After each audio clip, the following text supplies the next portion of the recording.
good morning, everyone. And what a morning it is. Wow. Inch by inch, row by row, gonna make this garden grow. All it takes is a rake and a hoe and a piece of fertile ground. Inch by inch, row by row, someone bless these seeds we sow. Someone warm them from below till the rain comes tumbling down. Pulling weeds and picking stones, we are made of dream and bones. Feel the need to grow my own, 'cause the time is close at hand. Grain for grain, sun and rain, find my way in nature's chain. Tune my body and my brain to the music from the land. Inch by inch, row by row, gonna make this garden grow. All it takes is a rake and a hoe and a piece of fertile ground. Inch by inch, row by row, someone bless the seeds we sow. All it takes is a rake and a hoe and the rain comes tumbling down. Someone warm them from below till the rain comes tumbling down. Till the rain comes tumbling down. Ah, it's springtime. Isn't this a wonderful day? Yeah. 2 weeks from now, you're going to want to start earlier to avoid the heat. Oh, yes. Okay, my name is Bob, and on behalf of Rev Donna Maurer and the Board of Trustees, I'm privileged to welcome you to the Sonoran Desert Center for Spiritual Living. Whoever you are, wherever you are on your spiritual path, you are truly welcomed here. Here you will be validated, supported, and encouraged to be all that you are meant to be. Our vision statement is love in action, every day in every way. We express this love by learning and living the principles of the science of mind. You'll find this declaration of principles at the back of your program. Please join with me now in reading them. I believe there is an intelligence operating throughout the universe. I believe this intelligent power is only good. I believe this intelligence expresses as me. I believe through my conscious use of this power, I create my life as happy, healthy, and complete, and so it is. Do we have anybody here for the first time today? How about the second time? This is my friend Sally King. She hasn't been here for a few years. Oh, Sally! We'll count it. Thank you. I want to thank those who assisted in preparing our celebration service. Obviously, Heather, Wanda, Bruce, Gray. Susan, Gray. Who am I? I know I'm missing people. That's sorry.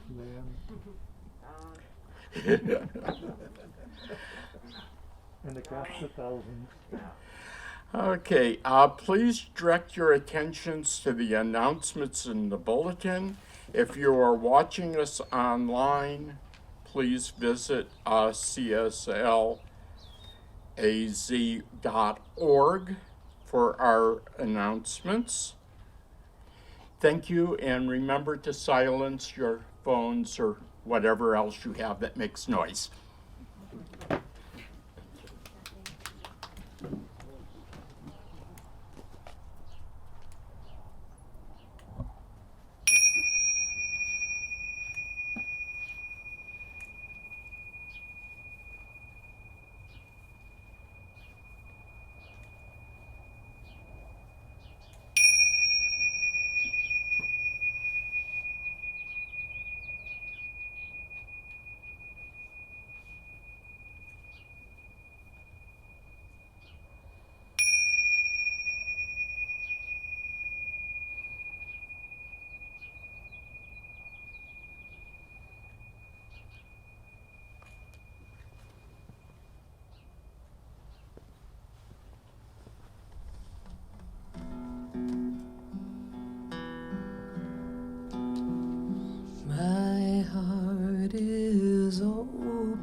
My heart is open to receive of love. My heart is open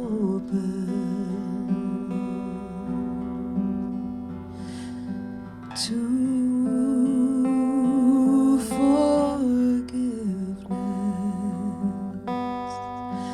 My heart is open to receive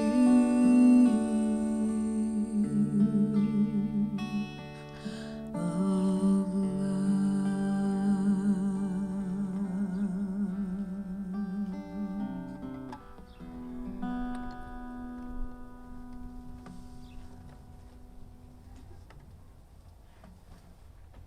Good morning. The sun-dappled cathedral has a really good thermostat. It's perfect, isn't it? It's great to be here on this day, at this time, in this place. Let's begin with an opening prayer. And I thought it would be a good idea to read the words of our sacred covenant. As we begin this time together, let my words be your words. I know that the spiritual intentions of this community are held by all hearts and all minds here present. To be a joyful spiritual community that welcomes all, to become clear, open channels for spirit to heal ourselves and others, to love, nurture, and support spiritual growth in each person, to inspire everyone to know and experience their perfection, to express the joy of God through music and art, to continue to manifest love, joy, and financial prosperity in the expressions of our intentions. For these words, for these thoughts, for these principles, I'm most grateful. And I know that this service today is divinely blessed, that all who come here in joy and love leave with a new vision, a deeper vision of their spiritual journey. And so it is. Today, I'm going to read from a book called A Good Day, written by Brother David Stendal Rast. And it's entitled A Good Day and the Meaning of Gratefulness. A good day points to the gift of life and the only appropriate response to that gift, gratefulness. What do we really mean by gratefulness? As a basic definition, I would suggest that two things have to come into it. The first is appreciation. If you do not appreciate something, obviously you're not grateful for it. What does this appreciation mean? It is certainly different from having something appraised. Then you get the monetary value for something when you do an appraisal. But appreciation has very little to do with monetary value. If you walk on the beach and you pick up a beautiful shell, you really appreciate it. But its monetary value may be practically nothing. You appreciate it for its beautiful shape and color, for the occasion on which you found it, for the person you want to give it to, all sorts of things that have nothing to do with monetary value. In our society, we are inclined to think of how much something is worth monetarily. There is a completely different worth, and gratefulness points toward that worth that cannot be expressed in monetary terms. That cannot be quantified at all. It has nothing to do with quantity and everything to do with quality. Qualitatively, you greatly appreciate it. It is valuable to you even if it has no monetary value at all. You appreciate it also as given. It is so valuable, and yet it is given to you completely and freely. These two things must come together. Maybe it's something simple, just that someone holds the door open for you, which means something to you and brings home the kindness that surrounds us, making it possible for us to be here. We should think how much work and kindness and engagement it takes for this planet to keep running. When I travel, I think of the hundreds of little bolts it took to put together the airplane that's carrying me. Somebody tightened each one of those bolts. That's a person I will never see in my life. I will never know the name of that person. But if even one or two of the most important bolts weren't secure, everyone who rides the airplane would be in danger. Just this one little thing. Somebody was turning all those bolts. This whole world is just a network of people who work together, serving each other. It's not just because we need to earn a living. That would be putting appreciation back to the level of appraisal. We work because we belong to this great big human family and we want to do our share. And also, of course, we need to earn a living, but that is only one small part of it. When you go to a bigger level, the very existence of the world, why is there something and not just nothing? Only children ask these questions, but there is a child in us who ought to ask these questions. The child in us needs to be cultivated. And as somebody said, childhood is too short to become the child you are meant to be. An entire life is needed for this child to bloom forth, along with all that is good about this child. Asking this kind of question is really important. The answer that even our daily language gives to it is, it's a given world. We live in a given world. It's a gift. There's no doubt about that. We live in a given place at a given time. If it is given, the only appropriate answer is gratefulness. Really, what else is there if it's given? Gratefulness. I'm so grateful to share these words with you today, loved ones, knowing that you're all divinely blessed on your spiritual journey. And I too am grateful to be here today, standing before you. Namaste. Namaste.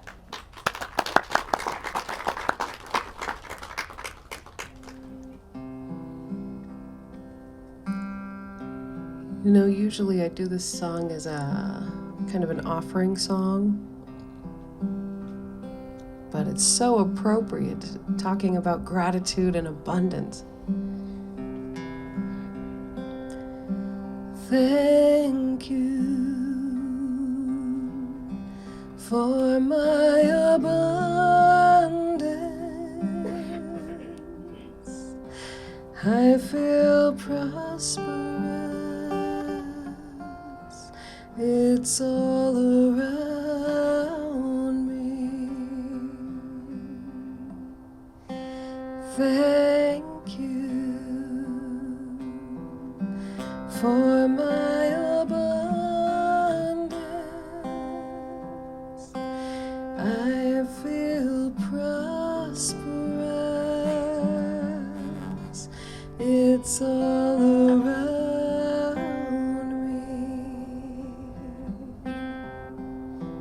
Thank you for my abundance.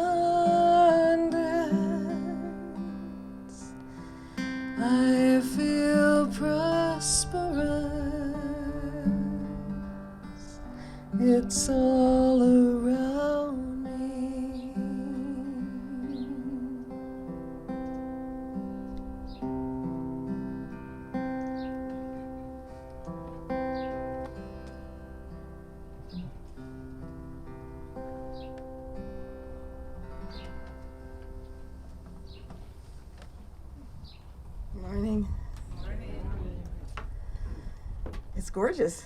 And Bob's right, it's a little too warm. We'll change times again, who knows? Yeah, I don't know about you, but I'm feeling a change. You know, there's this is the month of March. It is the month where we do celebrate spring.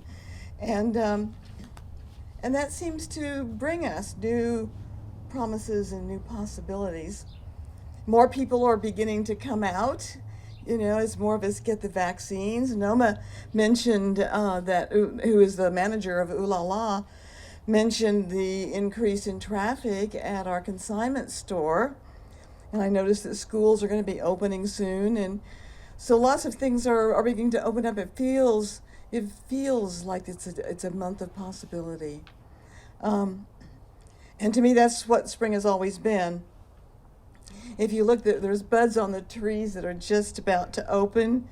The animals and birds are beginning to mate, and we're going to see the little babies any day now. So I have chosen promises and possibilities as our theme for March. And since this is also the time to plant flowers and bulbs, I've chosen blooming where we're planted as today's topic. The quote, "blooming where we're planted," is attributed to St. Francis de Sales, who lived from the late 1500s to the early 1600s. He was called the gentleman's saint, and he's known for his quiet kindness, and he had a belief that everybody could be a saint.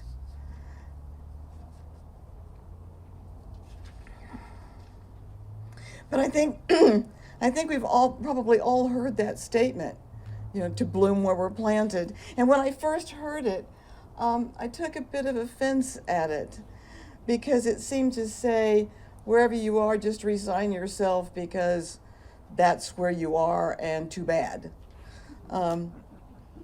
But we've also heard the statement, what you resist persists. And when we resist where we are, what circumstances we are in, we are actually giving power to what we don't want. So blooming where we're planted does not mean that we are resigning ourselves to anything. It does mean that we're maintaining a consciousness that draws our good to us. And that's one of the spiritual principles that we learn in this teaching. Our founder, Dr. Ernest Holmes, says, the laws of nature are self-existent. They are here, they work, they have no effort in working.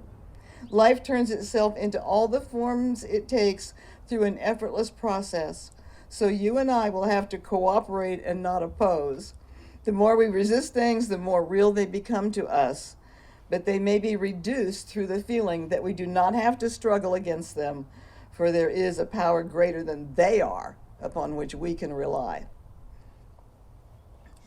Excuse me, Dr. Deepak Chopra's Spiritual Laws of Success, in that book, the fourth spiritual law is called the law of least effort. And he says, if you observe nature at work, you will see that the least effort is expended. Grass doesn't try to grow, it just grows. Fish don't try to swim, they just swim. Flowers don't try to bloom, they just bloom. And that's their intrinsic nature. The earth doesn't try to spin on its own axis. It is the nature of the earth to spin with dizzying speed and to hurtle through space. It's the nature of babies to be in bliss. It's the nature of the sun to shine. It's the nature of the stars to glitter and sparkle. And it is human nature to make our dreams manifest into physical form easily and effortlessly.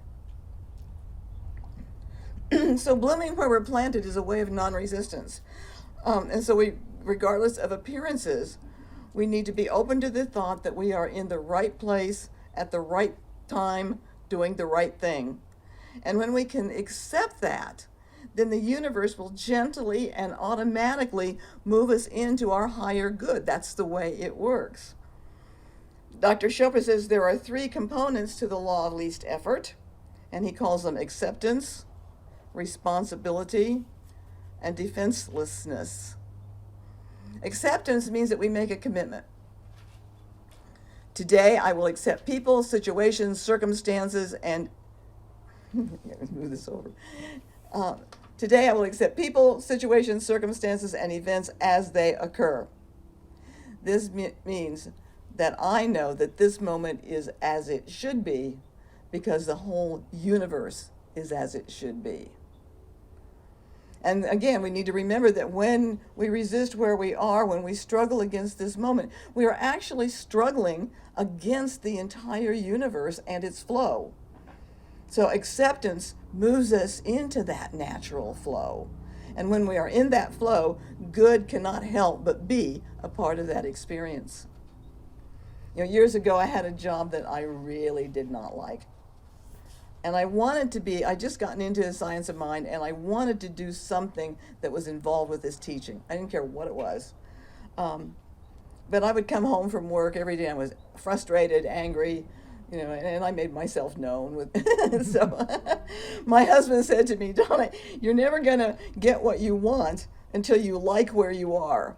Well, that made me angry. But it was true. It was true. What you resist does persist. So I did take him to heart, and I stopped hating my boss and my job. And I started to look for those little things that I could like about it. And that's what I focused on. In fact, I became so happy after a few months, I thought, well, if I never get a job in metaphysics, this one's okay. I can handle this if I have to for the rest of my life. It's okay. And after I made that statement to myself, it was about 2 months later when I was asked to go to work at Founders Church, the largest Science of Mind church in Los Angeles, and I was working for Dr. William Hornaday, the man Ernest Holmes designated to be his successor. And I was there for, I think, 12, 13 years. And it was one of the best jobs I ever had.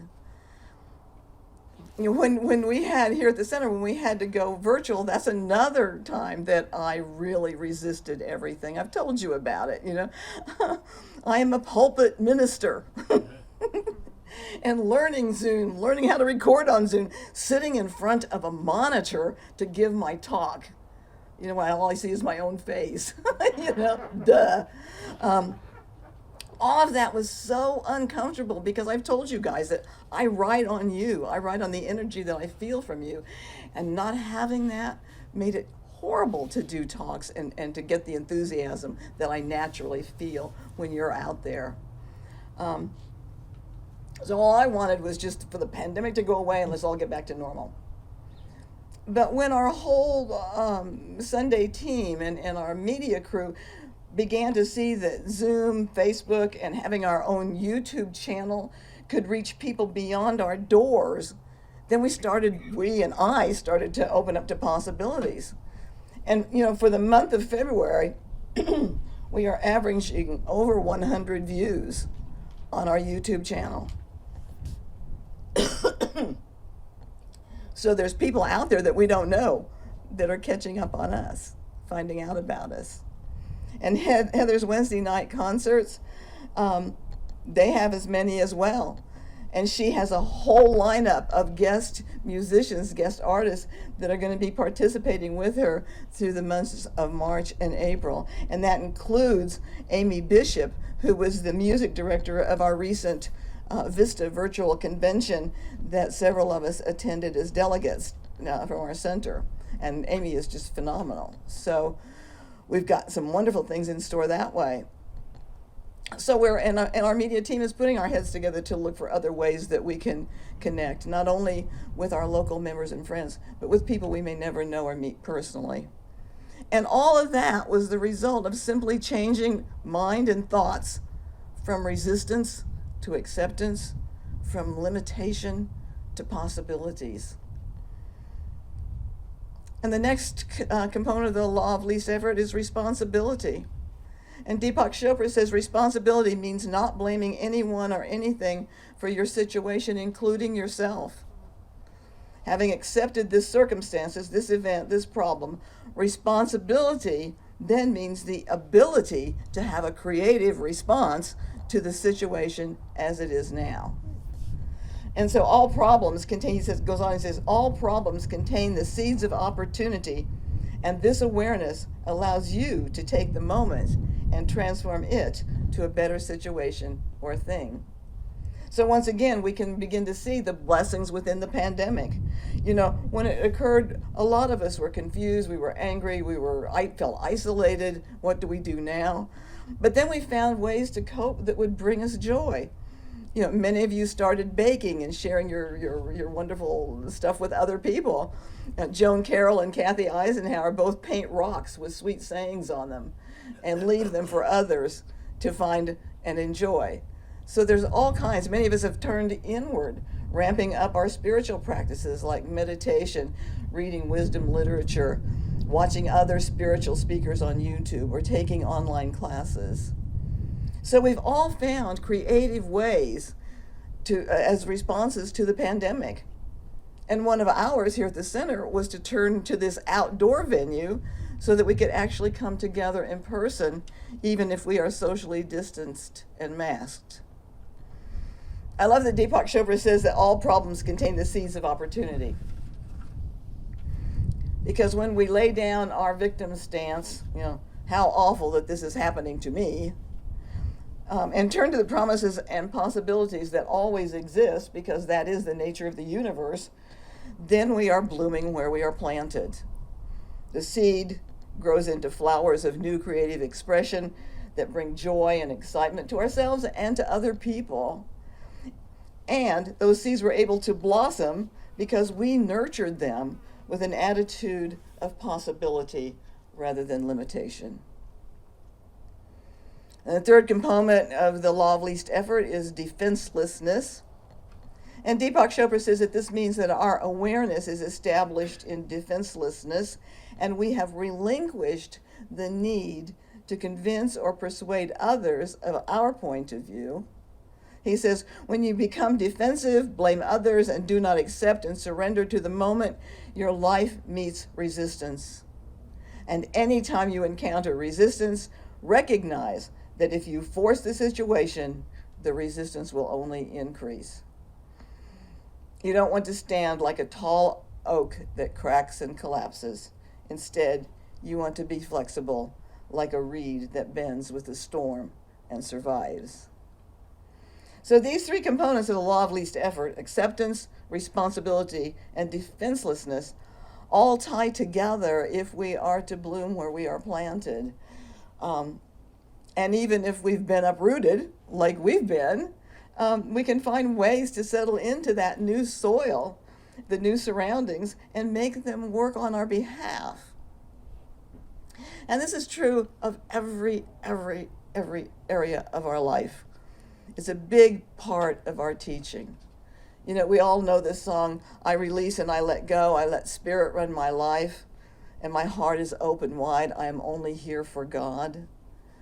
Ricky Byers, what a beautiful song. But to release and let go is acceptance. To just let it flow.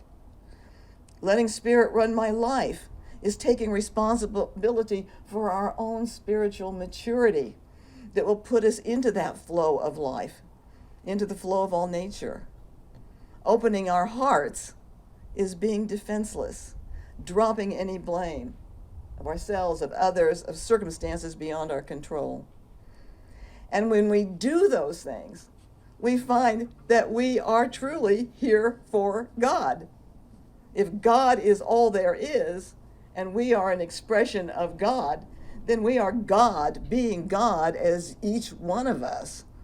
And with that claim, how can we possibly be a victim? How could we do anything other than take responsibility to see that we are living to a true expression of our God self, expressing all the attributes of God: love, truth, beauty, joy, harmony, peace, abundance. Why would we want to be anything other than defenseless, allowing life to flow through us with effortless ease and grace? So to bloom where we're planted, we look at promises and possibilities and not limitations and restrictions. And if you notice, I love it when I notice a plant or a grass will grow through the tiniest crack in concrete. To me, that's a life lesson. It's They do that because they know more than we do. They know that life is meant to be lived to its fullest, regardless of where we are planted or how we've been uprooted. So even the tiniest crack is an opportunity to grow. And once we've decided to bloom where we're planted, then life becomes rich. I love what Karen read this morning. The little tiniest things to be grateful for. We are happy. We are grateful. We are compassionate, and we're caring. And the universe then responds to that new attitude and outlook through our intuitive wisdom, through synchronicities, through those capital C coincidences, and through the love and the givingness of others.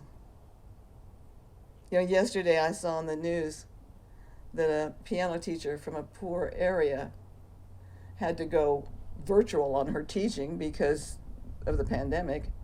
And she recognized that very few, if any, of her students actually had a piano. So she created a video on Facebook asking for some help, and it went viral.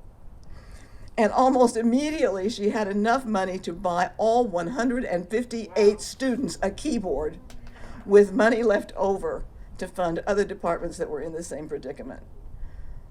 This is how the universe responds. Rather than claiming and lamenting what happened to be, what appeared to be a hopeless situation, this teacher asked for what she wanted for her students, and the universe responded.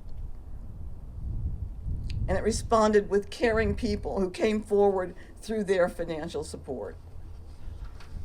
This is the way this stuff works. And when we recognize it and when we flow with it, we are blessed with solutions that seem to come out of the blue. So in this beautiful month of March, with the coming of spring, let's be open to every promise and every possibility so that we can truly bloom where we are planted. Thank you. Namaste.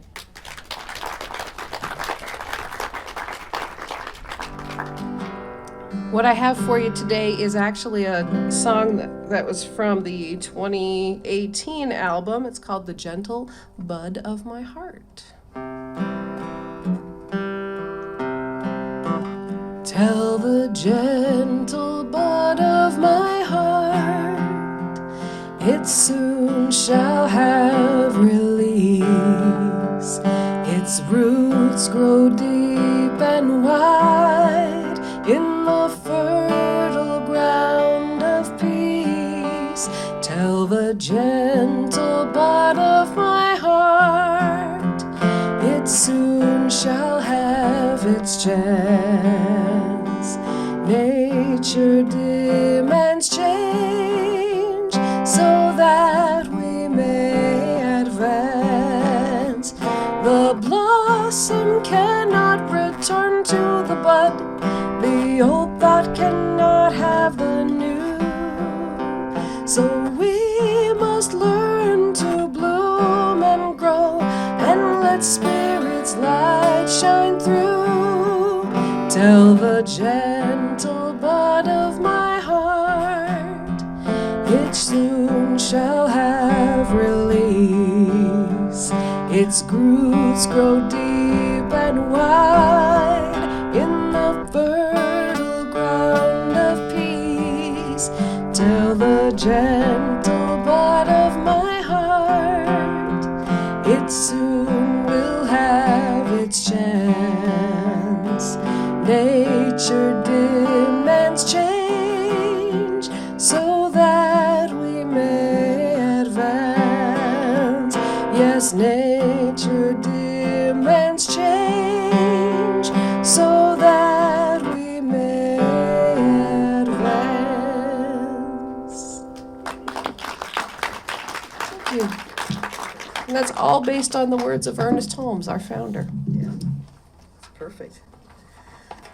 Before we do our offering, since today is our annual meeting on Zoom, I would like to ask Lynn to come forward, and if Susan could, or Bruce or somebody back there, come on up, Lynn, because Lynn has been our president for several years. He certainly has been an active board member for 3 years, and his term is up, and we are going to be replacing 2 board members. Rosie is the other one, and so we have a presentation bouquet for Lynn, and then we'll be taking one to Rosie at home. So.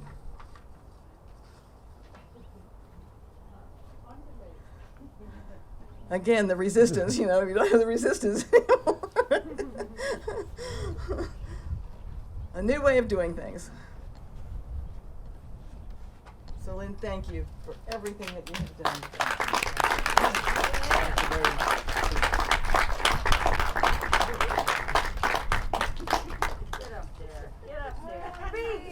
Speech.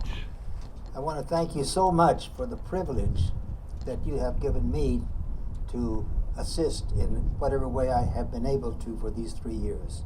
It really is a privilege to see all your faces and the hugs that we've shared, the smiles that we shared, the conversations. You're truly grand people, and I appreciate you to the fullest. Thank you very much. Thank you for your service. Yay, Lynn.